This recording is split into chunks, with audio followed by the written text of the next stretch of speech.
The void was silent, but not empty.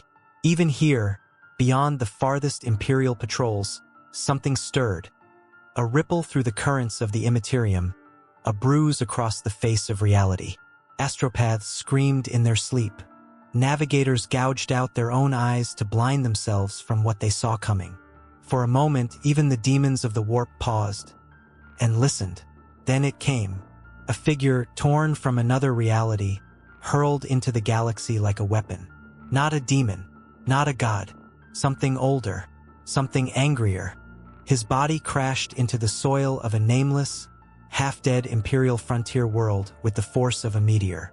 For 3 days, the ground shook, fissures splitting like veins of fire. Entire villages swore it was the end times, and when the dust cleared, the figure stood. A giant of pale flesh, scarred like a battlefield map. Chains hung from his wrists like broken relics. His eyes burned not with madness, but with something colder, grief sharpened into rage. Across his back, a weapon forged in another cosmos. The Leviathan axe, humming faintly as if it too sensed it had entered a crueler universe. The mortals who saw him called him a god. The ecclesiarchy called him a heresy. The Mechanicus whispered he was a relic from the dark age of technology. But they were all wrong. He was Kratos, and he had come to the 41st millennium. But that was only the beginning. The first to find him were not warriors, nor priests, nor scribes of the Imperium. They were farmers, hollow-eyed men and women scratching life from soil that had long ago given up hope. Their fields grew more corpses than grain. They did not believe in miracles, only in survival. When they saw him, this pale giant standing in the crater, smoke rising from his skin as if he had burned through the atmosphere itself, they fell to their knees, not in worship but in fear. They thought the Emperor had sent an executioner. Kratos did not speak their tongue, but he understood their fear. He had seen it before, in every land, in every age. Mortals trembling before what they did not understand. His silence was heavier than words. When he walked past them, leaving cracked soil beneath his feet, they whispered prayers as though begging him not to hear. The first kill, it did not take long for the Imperium to notice. A patrol of the local planetary defense force came to investigate the impact site. Drunken conscripts in flak armor, lost guns rattling in their hands. They laughed when they saw him, bare-chested, unmarked by the Emperor's sigil, no sign of the Aquila. They called him a mutant, a deserter, a heretic. They raised their weapons, and then Kratos moved. The first man's skull broke like fruit beneath the back of his hand. The others opened fire, but their lost bolts burned harmless scars across his skin. His axe flew from his back with a whisper, and the field turned red. When it was done, the farmers who had followed from a distance watched in awe. A dozen soldiers lay in pieces. Not a single strike of faith, nor prayer to the God Emperor, had saved them. Only raw strength had decided who lived. For the first time in decades, the farmers felt something dangerous, something forbidden, hope. But hope in the Imperium is a heresy punishable by death. The spreading myth, the tale spread like plague across the villages. A god of war had come to walk among them. Some said he was the Emperor's angel, descended in flesh. Others whispered he was a demon in human skin, and his silence meant judgment. Children began to leave offerings near the crater. Rusted blades, crude idols, the bones of animals. At night, they whispered his name, though none yet knew it. They called him the Pale Ghost, and already the gears of oppression turned. The ecclesiarchy sent missionaries to investigate the rumor. The commissariat demanded reports of heresy. The Mechanicus sniffed after tales of his weapon, whispering of xenoforged technology. To the Imperium, myths are not harmless. They are sparks that must be crushed before they ignite rebellion. Kratos' own reflection, but Kratos did not see himself as they did. He saw only a cruel world, ruled by tyrants who punished faith and broke the weak. It reminded him of Sparta, of Olympus, of every throne that had ever demanded his blood.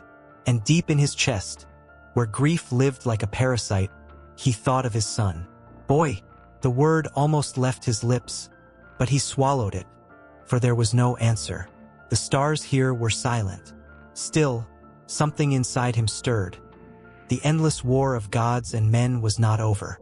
It had simply shifted to a new battlefield. And so, the legend of Kratos began. But the Imperium would not let it grow unchecked. And soon, its fist would fall upon him. But that was only the beginning. We never called it life. It was endurance. The sun above our world was a swollen red thing, more a dying wound than a star. It gave light, but little warmth. Our fields yielded husks. Our rivers carried more ash than water. Each morning, we rose not to live but to survive another day beneath the Imperium's gaze. The rations and the whip. The first taste of morning was hunger. Children begged their mothers for ration cakes, little bricks of corpse starch that tasted of dust and chemical rot. Sometimes the cakes were moldy. Sometimes they were made from things we didn't ask about. You ate or you starved. And when the rations ran short, as they often did, the overseers made their rounds. The whip cracked, not as punishment, but as a rhythm to our lives. 3 strikes for lateness, 5 for missing prayers, 10 for theft. The sound of the lash was the Imperium's clock. Kratos saw this. He watched the overseers strike a boy until his back split open. And when the boy's mother fell to her knees and begged for mercy, the overseer laughed and struck her too. Kratos' hand twitched toward his axe. But he stopped. This was not his war. Not yet. Faith in ashes. At midday, the priests came. They stank of incense and oil, their mouths blackened by the smoke of their own censers. They made us kneel in the mud and recite the litany of endurance. We suffer so that we may serve. We bleed so that he may endure. We die so that his will is done. If your voice faltered, you were beaten. If you looked away from the Aquila, you were beaten. If you asked a question, why the emperor never saved us, why the food rotted, why the soldiers took our daughters, you vanished. No one ever returned. Kratos knelt with us once. Only once. He did not speak. He did not lower his head. His silence was louder than blasphemy. The priest raised his staff to strike him. The staff splintered against his shoulder. Kratos stared, and the priest's courage turned to water. The next day, rumors doubled. Some said he was an angel who needed no prayer. Others swore he was the test of their faith. All feared him. Work until the bones break. When prayers ended, labor began. We dragged stones to patch roads that always broke again.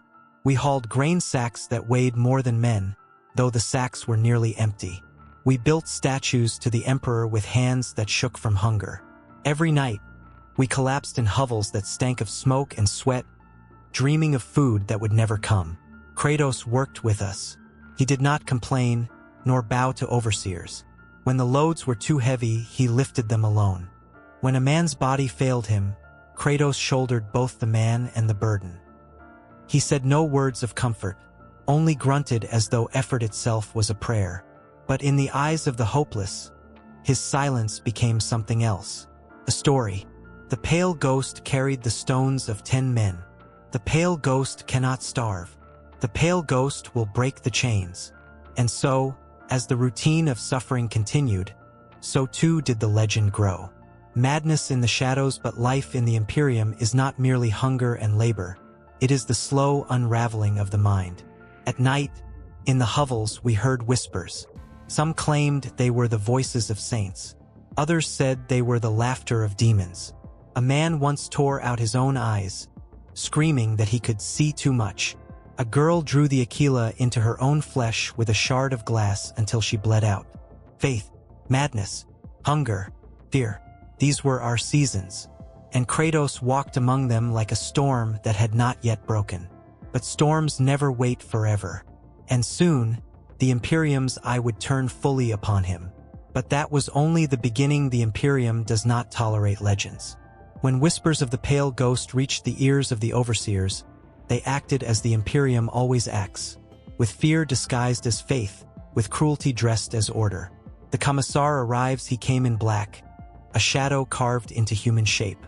Commissar. His coat was heavy with medals, each one a corpse beneath his command. His eyes were colder than the void, but his voice burned with zeal. We were dragged from our hovels and forced into the square. The Commissar's men lined the perimeter, lasguns ready, bayonets gleaming.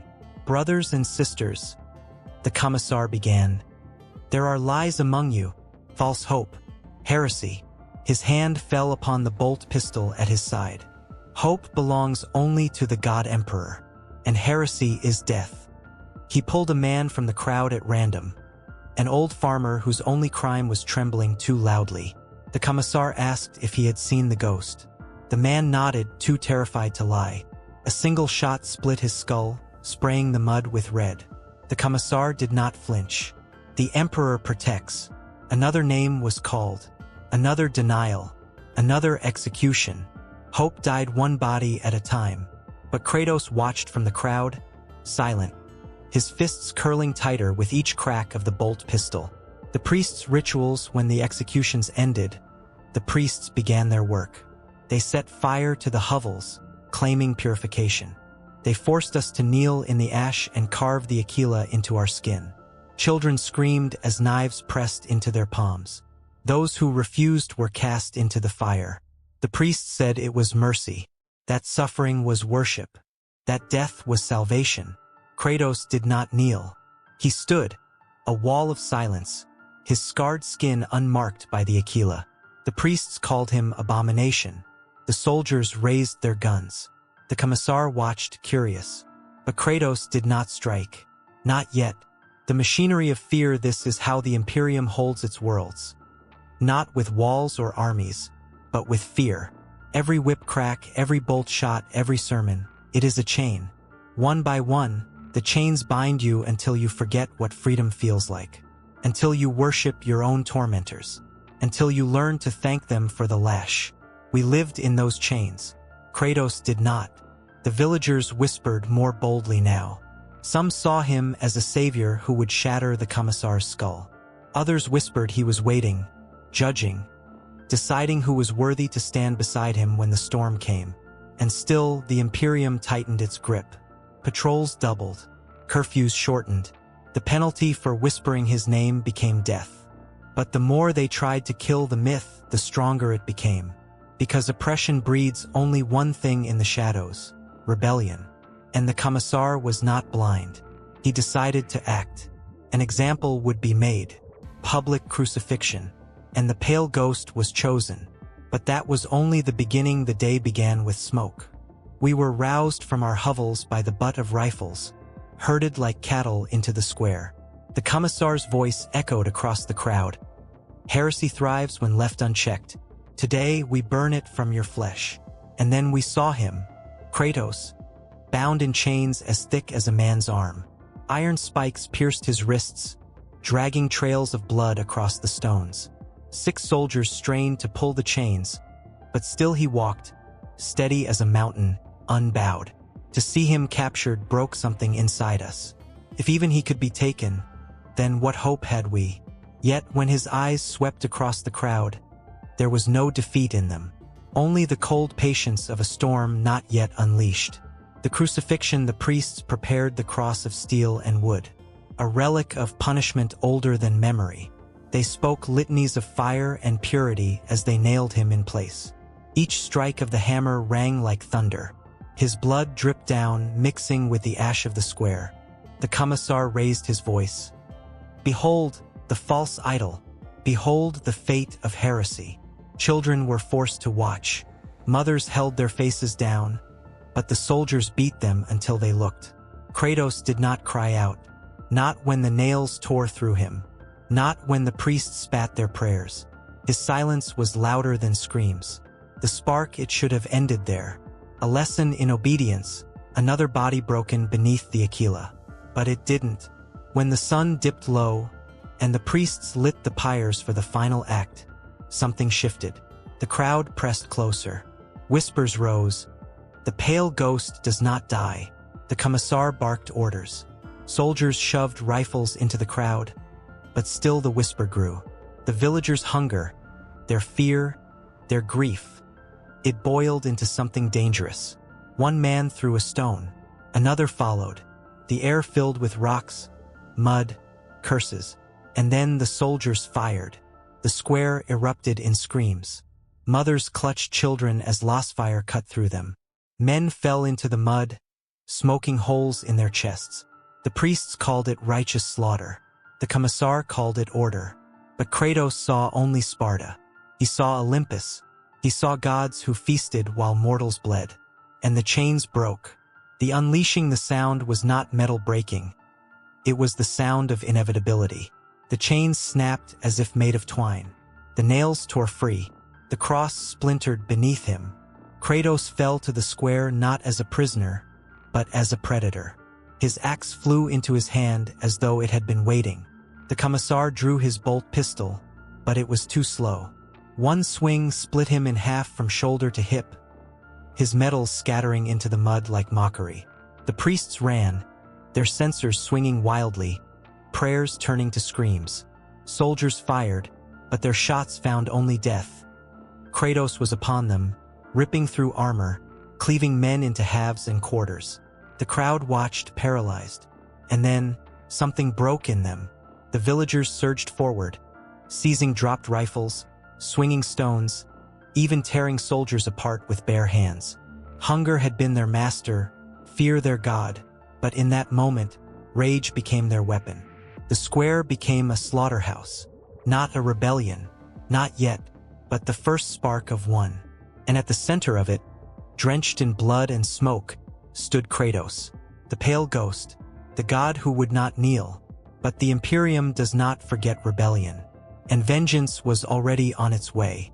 But that was only the beginning. The soldiers carried lost guns, the standard issue of 1,000,000 worlds. To them it was holy technology, anointed with oils, blessed with scraps of scripture, kissed by priests before every campaign. To us, they were nothing but rods of light and fire. We had seen enough men fall screaming under their beams to know the truth. Holiness had nothing to do with it. The commissar's bolt pistol was worse. Its roar was not a sound but a punishment. When it spoke, a man ceased to exist, torn apart in a mist of blood and bone. Children dreamed of that sound and woke screaming. The priests told us to be grateful, that every bolt fired was another offering to the emperor. Gratitude is hard when you're scraping your child's remains from the mud. The villagers' tools, we had no weapons. Only tools, hoes turned to blades, stones to missiles, rusted nails wrapped in cloth to stab through armor joints. It was desperation, not design. Each strike cost blood. Each kill felt like accident and miracle both. And yet, after the massacre in the square, we began to see our tools differently. The same shovel that dug graves could also end a soldier. The same rope used to bind cattle could choke a priest. For the first time, the Empire's weapons did not feel invincible, because we had seen them fail. The axe, and then there was his, the Leviathan axe. We whispered its name without knowing it. A weapon unlike anything our world had ever seen. No machine spirit burned in its core, no scripture coated its edge, yet it cleaved through armor and bone as though the material world itself bent to its will. Some said it was Xenos forged, the cursed relic of a dead alien race. Others said it was a shard of the Emperor's own sword, hidden since the Great Crusade. But the truth was stranger still. We watched it return to his hand when thrown, as though the weapon itself obeyed him. We saw frost steam from its edge, freezing the blood of men it struck. We saw him rest his hand upon it in silence, like a mourner touching a grave. To us, it became more than a weapon. It became a symbol. The priests carried books, the commissars carried pistols, the soldiers carried lost guns. We carried the memory of that axe, descending like judgment. Whispers spread again, not of the pale ghost alone, but of his blade. Children carved its shape into the dirt. Men scratched it onto walls in ash. Women whispered it as prayer. The axe was no longer just his, it was ours. And that terrified the Imperium more than his strength, because symbols spread faster than bullets. And already they prepared to smother it. But that was only the beginning. After the massacre in the square, nothing was the same. The soldiers buried their dead in shallow pits outside the walls. We buried ours in silence, in the fields, covered by rocks to keep the carrion beasts away. The air reeked of rot, but worse was the smell of fear. At night, whispers spread like fire. The pale ghost will lead us. The pale ghost will bring ruin. The pale ghost will bring the Inquisition. And so the village split, not in half but in 100 tiny cracks. Some prayed to him as a savior. Some cursed him as a curse. Some planned to hide him. Some planned to hand him over. And Kratos, he watched it all, saying little. His silence was heavier than sermons. The collaborators, the Imperium thrives on betrayal. It didn't take long before one of our own bent the knee. A thin man named Jorel, always hungry, always afraid, went to the priests. He told them where Kratos hid what he ate, who fed him. He thought this would earn mercy. The priests burned him alive anyway, not for betrayal, but for daring to speak the heretic's name without permission. That was the Imperium's way. Even obedience was punished. Fear fed itself, but the damage was done. Now none of us trusted each other. We shared food in silence. We avoided each other's eyes. When we prayed, it was not to the Emperor, but to the shadows, hoping our neighbor would not turn us in.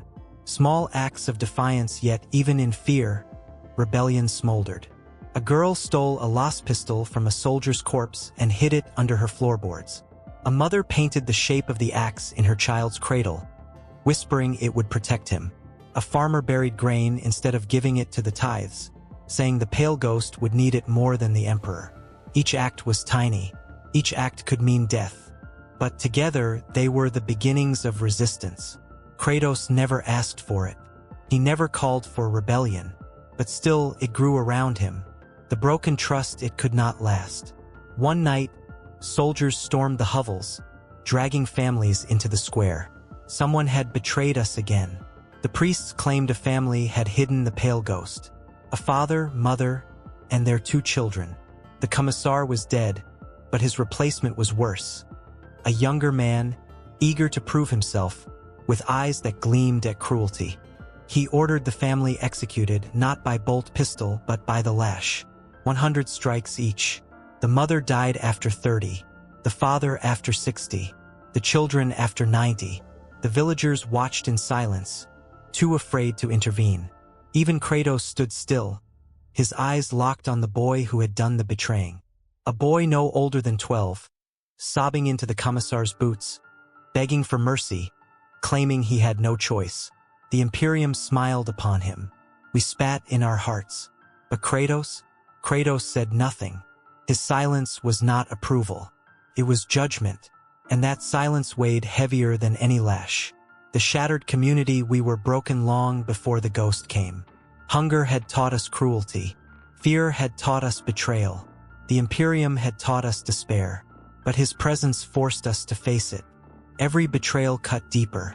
Every act of kindness risked more. And slowly we realized the enemy was not only the soldiers or the priests. It was ourselves. And Kratos, for all his power, could not kill that enemy with an axe. But that was only the beginning. They say the first sighting was on a dead world. A place so barren even the Administratum had forgotten to purge its records. The planet had no name anymore, only a designation carved into the star charts. Orpheon 4, abandoned after its mines collapsed and its last water veins turned to poison. No one should have survived there. Yet Vox signals, garbled and half-broken, spoke of a giant who walked among the ruins. At first, the stories sounded like every other superstition. Out here, far from Terra, peasants invent monsters to explain why their crops fail, why their children vanish, why the sky itself groans with warp storms. But this story spread faster than most. A giant, they whispered, with ash-white skin and scars that shone like molten metal. His voice was a growl of thunder, and his eyes burned with the memory of gods long dead. The first Imperial patrol that landed on Orpheon 4 never returned. We only know what happened from the Auspex recordings that filtered back through fractured channels. It showed a man, no, something more than a man, tearing through armored troops as though their carapace were parchment. Lost bolts seared across his flesh, but he advanced without slowing. Bolter rounds shattered against him. His weapons were wrong, ancient and heavy, 2 blades chained together, whirling like the storm of a god. The recording ends with screams and static. In the early months, the Inquisition assumed it was demon activity. Who else could stride across worlds? Slaying space marines and shrugging off firepower meant to level tanks. Yet psychers who gazed upon him felt no pull of the warp. Instead, they recoiled with something worse: emptiness. One sanctioned psyker tore her own eyes out, muttering through bloody sockets that he is a god who killed gods. And then the rumors grew. On a shrine world, pilgrims claimed he toppled the statue of a saint, striking it down with one swing of his chained blades, not out of heresy, but contempt. Contempt for any who demanded worship. On a hive world, underhive gangers spoke of a warrior who slaughtered an entire regiment of PDF, not for glory, but to stop them from executing starving children. On a void ship adrift in space, survivors said he ripped open a hull with his bare hands just to silence a priest who had declared the Emperor's name over their corpses. He never gave a name. The Imperium gave him many: the Ashwalker, the Blasphemer, the Godslayer. But the name that stuck came from the lips of a single, broken adept who crawled out of Orpheon 4, carrying a Vox recorder with the last, corrupted signal. His dying breath was a whisper, "Kratos," and with that word, the Imperium's nightmare truly began. We never knew the truth of him. Most of us never saw his face. We only had whispers carried on the cold breath of void traders and pilgrims half-mad from warp travel. But those whispers shaped our lives. Life in the Imperium is suffering enough without gods walking among us.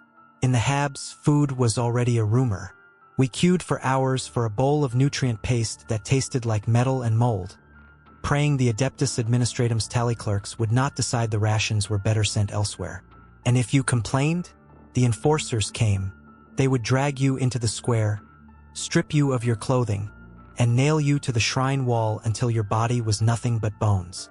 Faith was the only meal that never ran dry. We chanted the litanies, we kissed the cracked icons, we bent our backs until they broke.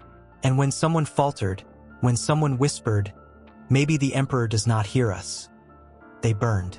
Whole families burned. And then came the stories. A dock worker swore that Kratos had torn apart a preacher on some forgotten world. Suddenly, every sermon sounded weaker, the words emptier. Mothers began to whisper his name to their children instead of the Emperor's, telling them, "Be strong, be silent, endure." Like him. For soldiers, it was worse.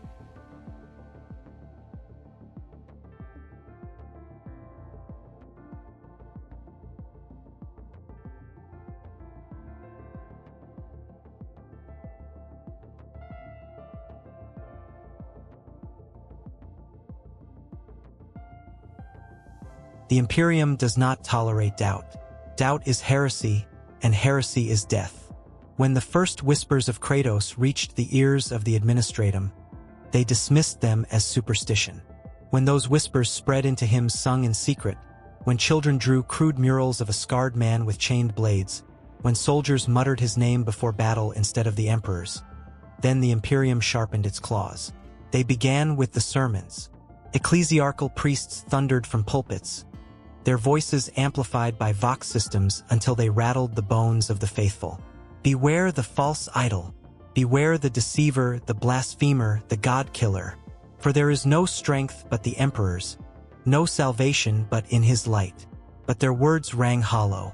The priests shouted louder, their spittle soaking the front rows of ragged worshippers. And yet, somewhere deep inside, we wondered, why shout so much? If the Emperor is not afraid. Then came the purges. In my hive city, squads of black-armored Arbites stormed Habstacks in the middle of the night. They dragged families into the streets, accusing them of speaking his name. I watched a mother cling to her child as they pried her fingers loose one by one, until both were nailed to opposite sides of the square, left to rot beneath banners proclaiming, "There is no god but the Emperor." Yet the more they tried to erase him, the deeper his shadow spread. Children whispered Kratos in games of chase. Workers carved his symbol, 2 curved lines for chained blades, into the rusted walls of manufactorums. And for every man executed, 2 more swore silently that the priests were lying. The Imperium's cruelty became absurd. In one city, an entire district was denied food rations for a month because a scribbled drawing of Kratos was found on a shrine wall. Tens of thousands starved while Arbites patrolled with full bellies. People ate rats, leather, even the dead. All the while, the priests declared this punishment holy, that starvation itself was faith. I remember the bitter laughter of a starving man who whispered, "Faith tastes a lot like hunger." He was shot in the mouth before he could laugh again. But here is the irony. The more they punished, the more they preached, the more they screamed, the more we listened to the silence between their words, the silence where his name lived. And so the Imperium's grip tightened into a fist. But fists break things they cannot hold. The Imperium thought they could contain him with fear. But fear is brittle, and when it breaks, it cuts deeper than steel. The first great event was on Vela Hive, a city of black towers rising through smog so thick you tasted ash in every breath. The Arbites had gathered thousands in the square to witness a public execution. Men, women, even children accused of whispering Kratos. We stood shoulder to shoulder, skin pale from hunger, eyes dull from exhaustion. A commissar in polished boots raised his bolt pistol, each click of the weapon echoing like a hammer on iron. He preached, "Faith will be purified, doubt will be erased. There is no God but the Emperor." And then the sky split open. It wasn't warp fire, nor demon claws. It was something worse. A man dropped from the heavens like a meteor, wrapped in red and white, his blades whirling in arcs of fire. The Arbites turned their rifles upward, too late. The chains screamed as they struck, tearing men apart in sprays of gore that painted the shrine walls. Bolters barked, but he moved through them like a storm given flesh. We could smell it, the blood spraying hot, the oil from shattered weapons, the tang of ozone from lost bolts cutting the air. We could hear the thunder of his roar, not a word, but a sound that shook the marrow in our bones. Kratos, the executioners became the executed. The commissar tried to speak one last benediction, but his jaw was gone before the word emperor left his tongue. And then it was over. The square was littered with corpses. He did not preach. He did not command us to follow. He simply looked at us with eyes like storms that had seen too much. For one moment, silence reigned, and then he was gone. But that was only the beginning. On Trask Delta, an Imperial Guard regiment was deployed against him. 12,000 men with tanks, artillery, and Valkyries to rain fire from above. The battlefield became a legend of terror. Witnesses say Kratos stood at the center of a smoking crater, every shell that landed shaking the earth but failing to bring him down. His chains shredded tanks like parchment. He ripped the heart from a sentinel walker with his bare hand. For 3 days, the guard fired until their barrels melted. When the dust cleared, a single guardsman staggered back to the lines, hair turned white, eyes hollow. His report was written in blood across the walls of the Medicae tent. You cannot kill what already killed gods. And worse still, chaos came. Warp storms licked at the edges of his myth, and demons clawed their way into real space to test this god-killer. On Bastion Row, cultists raised a gate to the warp, summoning a prince of Khorne, horned and drenched in rivers of blood. The people prayed to the Emperor to save them. No answer came. Instead, Kratos walked into the gate. The battle lasted hours or seconds, no one could say. They only know the sound. The crash of chains, the bellow of a beast, and the shattering scream of something ancient being unmade. When the dust cleared, the demon was gone, and Kratos stood alone, drenched in black blood that steamed as it touched the ground. The cultists screamed that a new god had risen. The priests screamed louder that it was heresy. And the people only whispered. Every event was worse than the last. Every clash left more bodies, more confusion, more cracks in the Imperium's armor of faith. And through it all, one truth became clear. The Imperium could not silence him. Chaos could not claim him.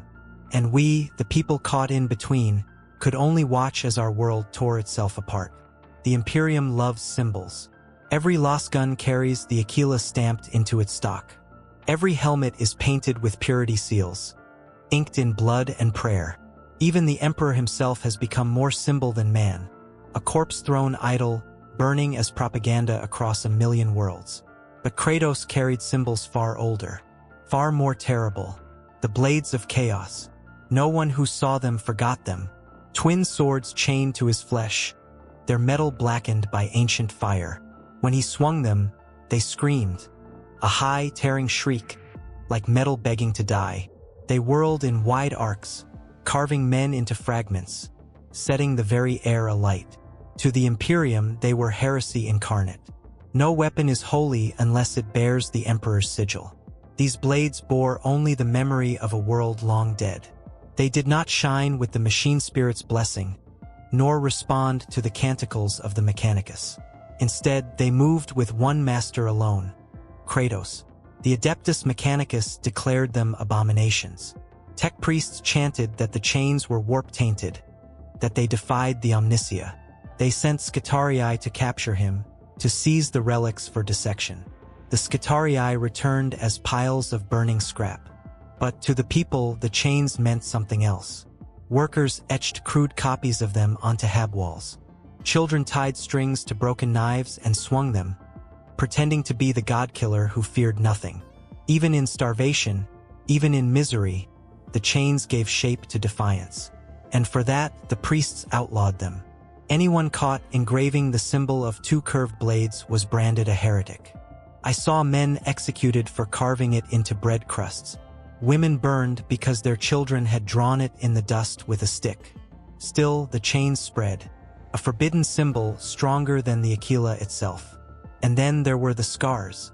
His pale skin was marked not by devotion, but by punishment.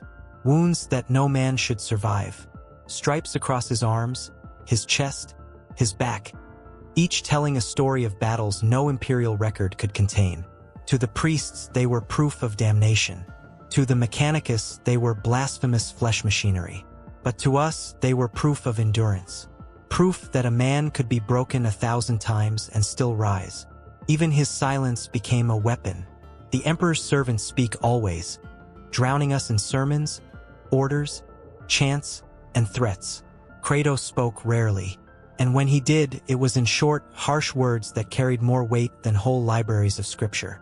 Fight, endure, no gods. 3 words that cracked the Imperium louder than any orbital bombardment. And so his weapons were not just steel. They were hunger, rebellion, defiance. They were the tools of a man who refused to kneel. And that made them more dangerous than any bolter, more terrifying than any demon blade. We were already broken. But when his name spread among us, the cracks split wide, and neighbors became enemies overnight. In the underhives, whispers of Kratos became a secret prayer. Mothers told their children, "Be strong, little one. Be like him. Do not bow." But the walls in the hives have ears. Enforcers came in the night, dragging those families into the streets. And it wasn't always the enforcers who betrayed them. Sometimes it was us. When you are starving, when your stomach gnaws at itself and your lips split from thirst, survival becomes a currency. And so people traded whispers. One name, Kratos, spoken by a neighbor could be exchanged for an extra ration, a day's water, a reprieve from the lash. I remember old Marek, who lived in the hab across from mine. His granddaughter drew a picture in the dust, a pale giant with 2 blades. He laughed, quietly, softly, and I told the overseers. They gave me bread. They took him away. The next day his bones swung from the gates, and the bread tasted like ash. But resistance existed too, small and doomed though it was. In the manufactorums, workers carved the chain symbol of his blades onto the machines. Overseers scrubbed it away, only to find it scratched back again the next morning. In the mines, men whispered "no gods" as a litany before lowering into the dark. Acts of kindness were rebellion. A woman smuggled water to a starving family, whispering that Kratos fought for those who had nothing. She was found, stripped, and flayed alive in the square while the crowd was forced to watch. The priest screamed that only suffering was holy. But even as her screams echoed, some of us silently prayed that Kratos would come, that he would break the chains, that he would silence the priests. And yet, the deeper the hope grew, the harsher the betrayal. Husbands turned on wives. Children betrayed parents. Whole hab blocks tore themselves apart under the weight of suspicion. A single whispered name could doom hundreds. And still the symbol spread. Still the stories grew. Still, the hunger for something other than the Emperor's chains gnawed at us. Faith in Kratos was not unity. It was fracture. For every man who dreamed of him as savior, another spat that he was doomed. For every family that clung to his defiance, another family handed them over for bread. And the Imperium knew this truth well: hope is dangerous. So they twisted it, poisoned it, and turned us against each other until we tore ourselves apart. Where there are cracks, the warp flows in. And by now, the Imperium's grip was nothing but cracks. The whispers of Kratos spread not only among the hungry, but into the dreams of the mad. And the warp, it listens to dreams. The first signs were small.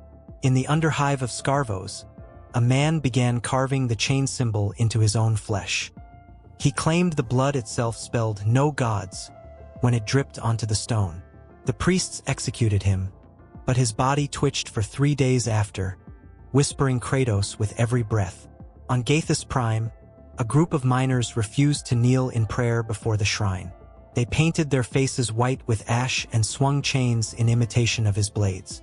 The Arbites broke them, bone by bone, but the blood on the floor pooled into shapes that looked like the chains themselves. Some swore the blood moved on its own, coiling like serpents. The warp was listening, and then the cults came. They called him the Blood Ash God, claiming he was a shard of corn given flesh. They raised effigies of a pale warrior wreathed in fire, screaming that he had come not to kill the gods, but to replace them. Others whispered he was a trick of Tsench, a test to lure the faithful into rebellion. The sorcerers painted his scars onto their own skin, chanting that every mark was a rune of change. Nurgle's filth joined too, twisting his defiance into decay. In one hive, plague cults claimed Kratos had suffered endless wounds not as punishment, but as gifts of endurance. They wore his likeness in sores and lesions, and they worshipped his silence as the silence of rot. It was madness, and yet, it was inevitable. The warp devours all meaning. The more the Imperium denied him, the more chaos tried to claim him. And we, trapped in the middle, could not tell truth from lie. I saw it with my own eyes on Bastion Row. A sect of cultists dragged a chained prisoner into the square, painting him with ash and blood. They chanted Kratos' name until their tongues swelled and bled. And then the air split. A demon of corn clawed its way through, horned and massive, its roar shaking the walls. The cultists screamed, "Our god has answered!" But the man they tried to summon was no servant of the warp. Kratos came. The demon charged. The chains sang. And in the end, the cultists learned their mistake. There is nothing chaos hates more than one who refuses it. Kratos tore the demon's skull free and left the cult to burn in their own fire. The survivors crawled away, gibbering. Some said he was Khorne's champion. Others swore he was the warp's enemy. But all agreed on one thing: he was not ours. And so corruption spread, not because Kratos invited it, but because mortals could not leave him as he was. We twisted his defiance into faith, his scars into scripture, his silence into prophecy. And in doing so, we damned ourselves. The banners of the Aquila hung over the fortress city, tattered by the wind yet heavy with meaning. Kratos had marched through fire and void for the Imperium, led its armies when they faltered, broken the spines of Zeno's monstrosities that even the Astartes feared to face. He had bled for their world. He had killed for their emperor. And now he was in chains. The Mechanicus had whispered for months. The Inquisition had argued in shadowed chambers. He was not man. He was not servant. He was not of the emperor's design. The word had spread like poison. Abomination. They struck at dawn. Dozens of black-clad stormtroopers, sanctioned psychers, and robed priests chanting litanies of purification. Kratos met them as he had met gods before, with fury. His axe carved a red path through ceramite and steel. His rage shook the very earth. But the Inquisition had prepared for this moment. They brought chains wrought from null iron, scavenged from the prisons of the Culexis. They unleashed psychers whose souls burned to ash as they screamed incantations strong enough to tether a demigod. Kratos fought like a beast, like a storm, like the old god of war himself. But in the end, even titans can be bound. The ecclesiarchy declared it was justice. The Inquisition called it necessity. And as the chains dug into his scarred flesh, Kratos said nothing. His silence was not surrender. It was memory. He remembered Ares. He remembered Zeus. He remembered every throne that had ever called itself eternal. And he remembered how each one had fallen. In the black vaults beneath the fortress, the Inquisitors gathered. They argued over whether he should be destroyed, dissected, or unleashed as a weapon only on their command. But none of them understood. Kratos had seen gods die. He had killed them himself. And as the shadows deepened, as prayers echoed above and chains strained with every breath he took, Kratos whispered words the galaxy had never heard from his lips before. "So this is what your emperor is. Another tyrant in a gilded cage." The priests recoiled. The psychers trembled. The chains shivered. For the first time since his arrival in this grim, unending war, Kratos felt something he had not in years. Not rage, not grief, clarity. The Imperium was not his home. It was not his war. It was another Olympus, another pantheon of liars and tyrants. And God's fall. The black vault was silent except for the drip of condensation and the low chant of the tech priests monitoring their prize. Kratos hung suspended, bound by chains of null iron, anchored into wards etched with the blood of sacrificed psychers. His body bore no wounds that mattered. His scars told of worse trials. But the true prison was meant for his spirit. The Inquisitors believed themselves clever. They whispered that he was a tool to be sharpened. Others argued he was too dangerous, that he should be executed. His corpse offered to the Emperor's golden light. They debated, quarreled, signed decrees, and stamped sigils of authority upon documents. And Kratos listened. He heard in their voices the same arrogance as the gods of his homeland, the same hunger for control. They spoke of fate as if they held it in their hands. But Kratos had defied fate before. He had torn it apart with his bare hands. The chains creaked as he inhaled. His breath echoed through the chamber like thunder. One of the younger priests faltered, his canticle breaking into silence. The wards trembled, their glow flickering like a dying flame. "Strength is not in chains," Kratos growled, voice low, ancient, inexorable. "It is in the will to break them." The wards shattered. The null iron link strained, screeched, then snapped like rotted rope. The chamber erupted in alarms, crimson light flooding the vault. Stormtroopers rushed forward, hellguns blazing, psychers screaming words of banishment. Kratos descended upon them like a hammer of the old world. The first soldier he struck became pulp against the wall. The Leviathan axe, recalled with a gesture, cleaved through 3 more in a single arc. Lossfire burned his flesh, but he ignored it. Bolter shells cracked against his hide, but they did not stop him. Each step forward was a quake, each roar a storm. A psyker unleashed a blast of warp fire, eyes bleeding, veins bursting with overstrain. Kratos strode through it, the flames hissing off his skin, and tore the man's head from his shoulders. The Inquisitors screamed for containment. The priests wailed hymns to the Emperor. The tech adepts begged the Omniscia for deliverance. Kratos gave them only truth. "You are no gods," he spat, lifting an Inquisitor by the throat. "You are men who worship a corpse." With a twist, the man's neck snapped like brittle wood. When the vault doors finally blew outward, the fortress above trembled. Smoke rose, the air reeked of blood and ozone, and Kratos walked free. But this time, he did not stride as a servant of the Imperium. He strode as its enemy, and across the sector, whispers spread like wildfire. The god of war had turned against the god emperor. The fortress keep burned.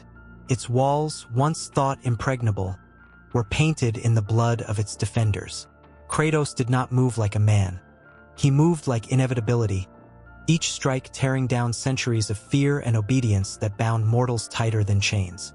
The dungeons were the first to fall.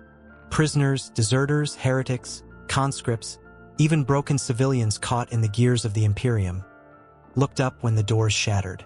Smoke poured in. At the center of the haze was a towering figure, red-marked, eyes burning with fury. For a moment, none dared to move. To be freed was itself a death sentence in the Imperium. Kratos growled, voice like an avalanche. Fight or rot. That was all. Chains rattled, shackles fell, and the condemned became an army. Stormtroopers sent to contain the breach found themselves facing mobs armed with nothing but fists, iron bars, stolen knives. They fought with the desperation of the damned. And above them all, Kratos carved a path with the Leviathan axe and blades of chaos, each swing sundering steel, flesh, and faith alike. The Voxnet screamed. Containment breached. Prisoners armed. Another voice. Sector Gamma collapsing. Hundreds loose. And then, he is here. The god of war walks. Word spread faster than lost-fire. Guardsmen hesitated at their posts. Some fired half-hearted volleys before dropping their rifles. Others turned them upon their commanders. The fortress was no longer a fortress. It was a grave. Kratos pressed onward, his every motion both execution and liberation. He tore open an armory, lost guns, autoguns, even a few meltas, and hurled weapons to the freed. Men and women clutched them with trembling hands, half in disbelief, half in terror. One prisoner, bloodied and trembling, stared up at him. Are you sent by the Emperor? Kratos turned, eyes filled not with mercy, but with fire. I serve no god, he said, voice heavy with truth. Only freedom. And in that moment a rebellion was born. Sirens wailed, banners burned, servitors malfunctioned as prisoners tore out their control nodes. A great bell tolled from the chapel tower, meant to summon the faithful to prayer. Instead it became the death knell of order. The inquisitors who remained fled deeper into their sanctums, clutching relics, screaming orders, begging for exterminatus codes. But they were already dead. The fortress belonged to Kratos now. And yet, even amidst fire and blood, the shadows stirred. For the warp had taken notice. Every death, every oath broken, every act of rebellion bled into the immaterium. Whispers gathered, demons laughed, and unseen eyes fixed themselves upon the Spartan. The Imperium saw him as a threat. The warp saw him as an opportunity. The fortress monastery was carved from mountain stone and blackened ceramite, its halls echoing with the chants of penitence and the drone of Mechanicus hymns. Every arch bore the sigil of the Aquila. Every corridor reeked of oil, incense, and sanctified blood. And in its heart the god of war was bound. Kratos sat chained upon a throne of iron, null wards glowing faintly, their rune light crawling across his scarred skin. Around him, the Inquisition gathered, black-robed figures, faces half-hidden behind augmetic masks, quills scratching, eyes glimmering with augury. They called him subject. They called him weapon. Never once did they call him man. He does not age. He does not wither. His blood resists analysis. His heart beats with the force of a power fist. He is no mutant. He is no Astartes. What is he? The words of the scribes echoed through the chamber, brittle and fearful. Kratos said nothing, but silence was its own answer. Days bled into nights, though in the bowels of the fortress, the sky never changed. Torches burned, servitors shuffled, the faithful whispered litanies. Yet beneath it all was something else. The sound of fear. The guards who watched him trembled when his eyes turned toward them. Psychers stationed at the wards bled from their noses each time he exhaled. Even the tech priests, men who feared nothing but inefficiency, found themselves speaking in hurried, stammered binary when standing too close to him. It was not only that he was strong. Strength the Imperium knew well. It was that he did not believe. No prayers touched him. No threats cowed him. No promise of redemption or punishment stirred him. In a universe built on faith, Kratos was a fracture. One night cycle, a storm raged outside, thunder echoing through the mountains, lightning cracking across stained glass. Within, a lone guardsman stood at his post, lost gun trembling. He was a boy, no more than 17 standard years. His eyes darted between the rune-lit chains and the immovable giant bound before him. Kratos looked at him. "Why do you tremble?" the Spartan asked, his voice low, gravel scraping stone. The boy swallowed. You are cursed. The priests say you are a blasphemy." Kratos tilted his head, eyes narrowing. "Do you believe them?" The boy hesitated. In that pause, faith cracked. He whispered, almost to himself, "I don't know what I believe anymore." And Kratos smiled. Just barely. It was not joy. It was recognition. Above them, the Inquisitors plotted. They argued whether to send him to Terra, or whether to end him here in fire and sanctified atomics. But their words were too late. The fracture had already begun. One boy with doubt, one guard who trembled, one chain that creaked, and all the fortress walls could not contain the truth that stirred beneath the stone. Kratos did not wait to be freed. He waited for the Imperium to reveal its weakness. The vault was alive with noise. Vox channels chattered with litanies, servitors droned binary hymns, and the hum of wards buzzed like hornets around Kratos' skin. For weeks, the fortress had believed him contained. For weeks, they had whispered and studied and prayed. But no prison holds forever. The first sign was small, a crack of warding light along his right shackle. To the tech priests, it was an anomaly, a flicker in the rune circuitry, a misalignment of sacred seals. They logged it. They prayed. They dismissed it. The second sign was not small. The chain groaned like a dying beast. Sparks leapt from the iron as if it burned from within. The guardsman at his post flinched, lost gun trembling in his hands. Kratos opened his eyes. For the first time in weeks, his voice broke the silence. "You mistake chains for strength." The boy swallowed, backing away. What are you?" The wardstones dimmed. The null iron snapped. A roar thundered through the chamber, primal and ancient, shaking dust from the arches above. The Leviathan axe answered his call, tearing itself free from the Mechanicus shrine where it had been bound, ripping servitors apart in its flight. The first guards died before they even raised their rifles. The axe split them in half, blood spraying across Aquila banners. Hellgun fire lit the chamber in staccato flashes, bolts of light searing his flesh. But Kratos did not falter. He tore another chain free, the links shattering like brittle bone, and the blades of chaos blazed into being, chains glowing with otherworldly fire. They hissed as they carved arcs through the air, cutting men apart, embedding into walls, dragging screaming bodies into flame. The Psychers, desperate, tried to bind him with warp fire. Their eyes glowed, their mouths pouring incantations. But their voices cracked. Their blood ran from their noses, their ears.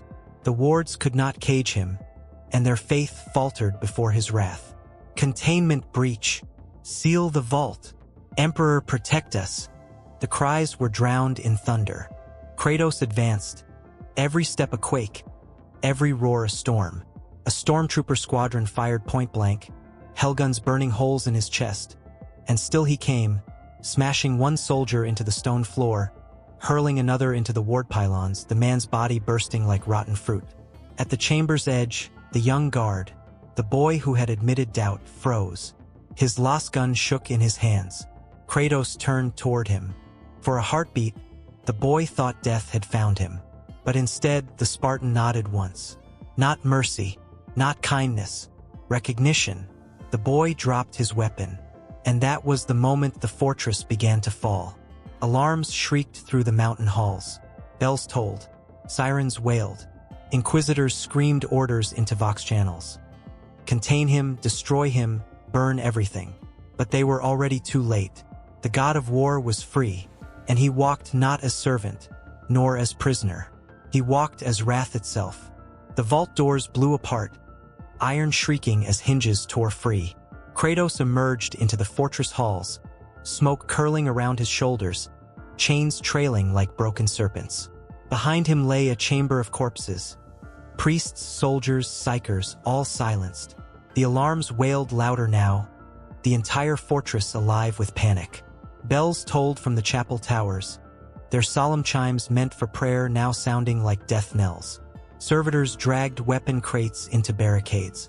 Guardsmen assembled in firing lines, officers screaming litanies into the storm. Kratos walked through them as if they were reeds in a river. The Leviathan axe cleaved ceramite and flesh alike. The blades of chaos whirled, dragging men into arcs of fire and smoke. Blood streaked the Aquila banners. Faith cracked with each scream. He reached the dungeons. Thick stone doors, sanctified with seals of warding. Prisoners inside heard the chaos, their muffled cries echoing through iron bars. Kratos slammed his fist against the door. Wards shattered. Locks broke. The gates swung wide. Men and women stumbled out. Deserters, thieves, political dissidents, those who had dared speak against the Imperium. Some cowered, expecting execution. Others stared in awe at the red-marked giant standing amid the smoke. "Fight!" Kratos growled. His voice carried like a commandment. "Or rot." Chains fell. Shackles broke. And the condemned became an army. Stormtroopers surged into the hall, hellguns blazing. The first wave cut down half a dozen prisoners, bodies falling, smoking, blood pooling on stone. But then the tide turned. A prisoner seized a dead guard's rifle, firing wildly. Another grabbed a broken pipe, screaming as he charged. A woman, face gaunt from starvation, beat a soldier to death with his own helmet. They did not fight well. They did not fight clean. But they fought with the desperation of the damned. And above them all, Kratos carved a path. The axe split steel and stone. The blades wrapped around enemies, tearing them limb from limb. With each kill, the rebellion grew louder. Shouts replaced sobs. Fear turned to fury. The fortress corridors, once echoing with sermons, now shook with war cries. The Voxnet crackled. Containment breach spreading. Hundreds loose. Sector Gamma compromised. Guards turning on commanders. Saints preserve us, he is here. The god of war walks. Panic bled into the ranks. Guardsmen hesitated. Some fired half-heartedly, then dropped their rifles. Others turned them upon their officers. Betrayal bloomed like fire. In the chapel above, inquisitors watched the rebellion unfold across hollow displays. One screamed for orbital bombardment. Another demanded exterminatus codes. But their voices were trembling. Their faith, once iron, now rusted. Because they knew the truth. The fortress was no longer theirs. It belonged to him. In the courtyard, prisoners and rebels raised stolen banners upside down. The Aquila inverted. The bell tolled again, not for prayer, but for death. Kratos stood at the center, blades dripping, eyes blazing. The Imperium had tried to chain him. Instead, they had given him an army. The Astronomicon guttered. For the first time in 10,000 years, the beacon of mankind's soul flickered, dimmed, not by warp storms, nor by demonic claws, but by the shadow of a single being. Superman's presence in the Materium was not simply physical. It was metaphysical, an intrusion so immense that even the throne's radiance strained against it. On Terra, the High Lords quailed in their chambers. Astropaths screamed themselves blind. Choirs burned out like candles in a gale. The name of the alien interloper became a curse, muttered in silence across the stars. The Red God, the Kryptonian, the Endwalker, and in the throne room itself, beneath the endless golden husk of the master of mankind, something stirred. The whisper of a will. The Emperor was not dead. Not truly. His body was ruin.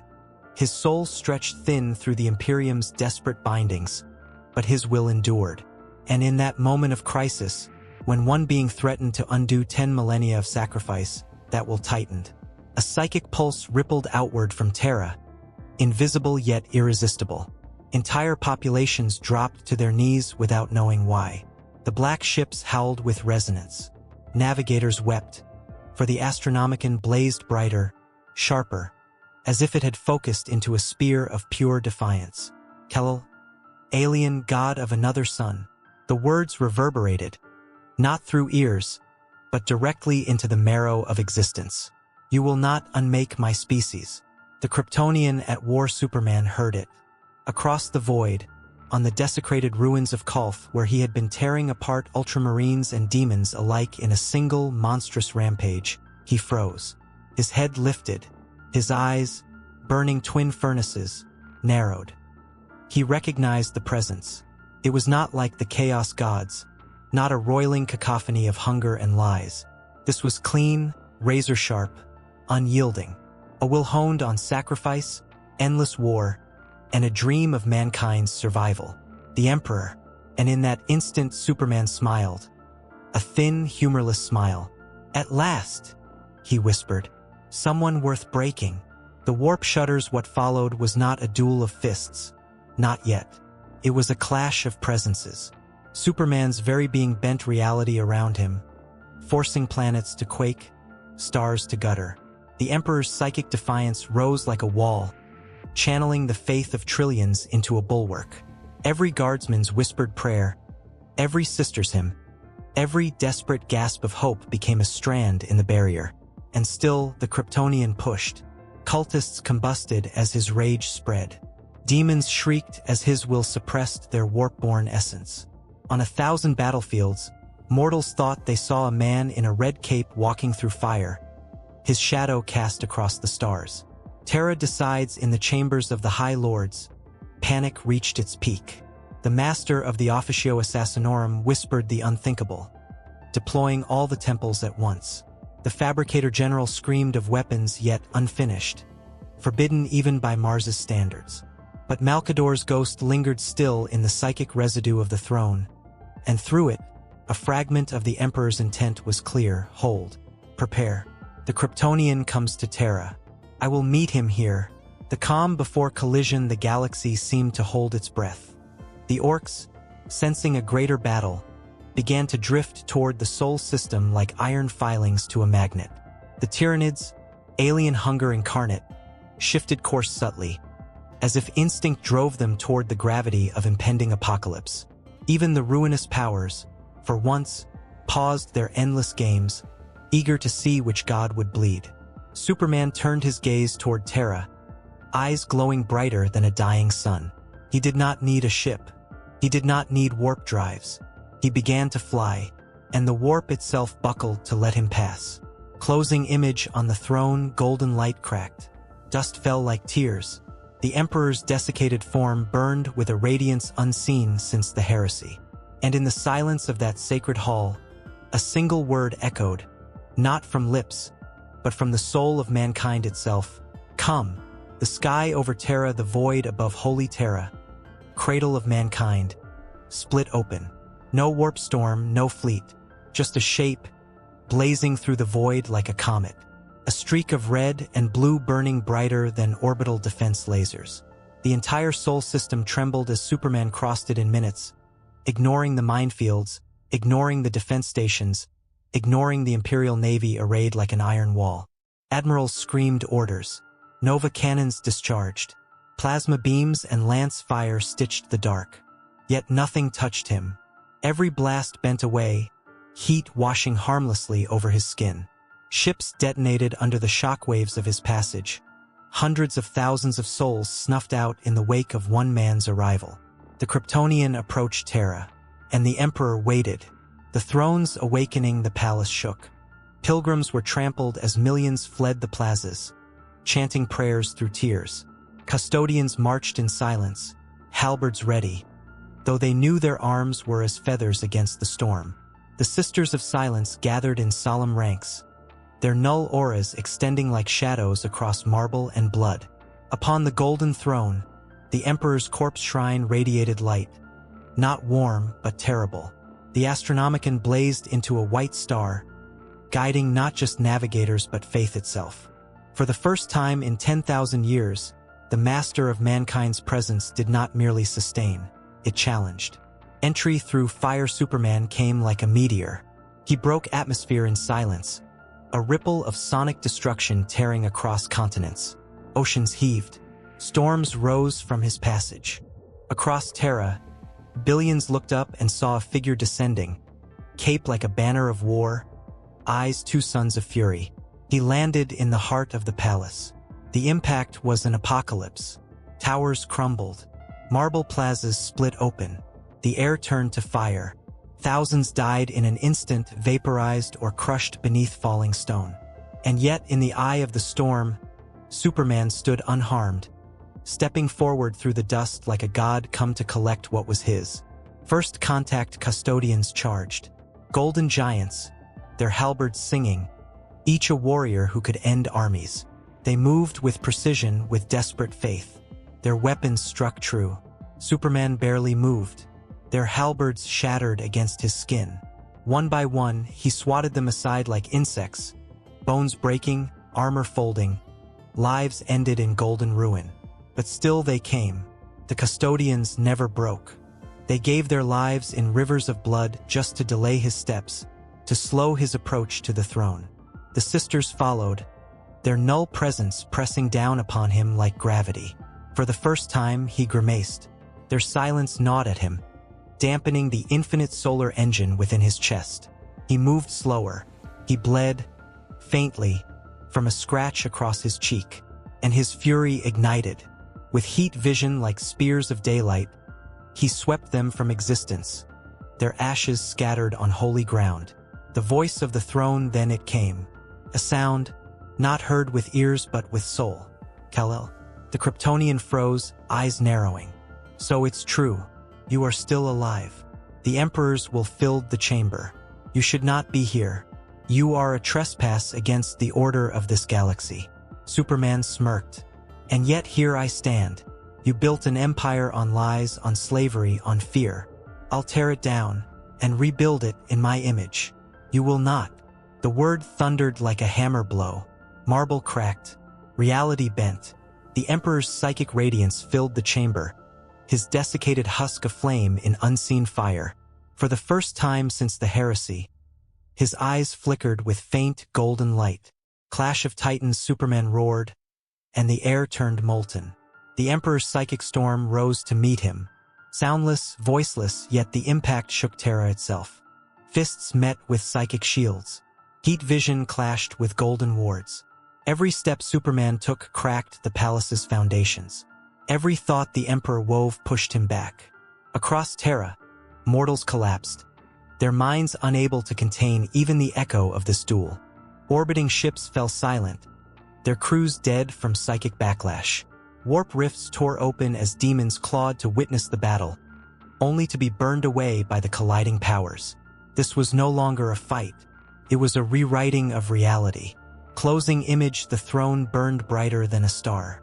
Superman, wrapped in flame and blood, pressed forward step by step, closer and closer to the husk of the Emperor. And the galaxy watched in silence, knowing that the fate of all mankind balanced on the outcome of blows yet to fall.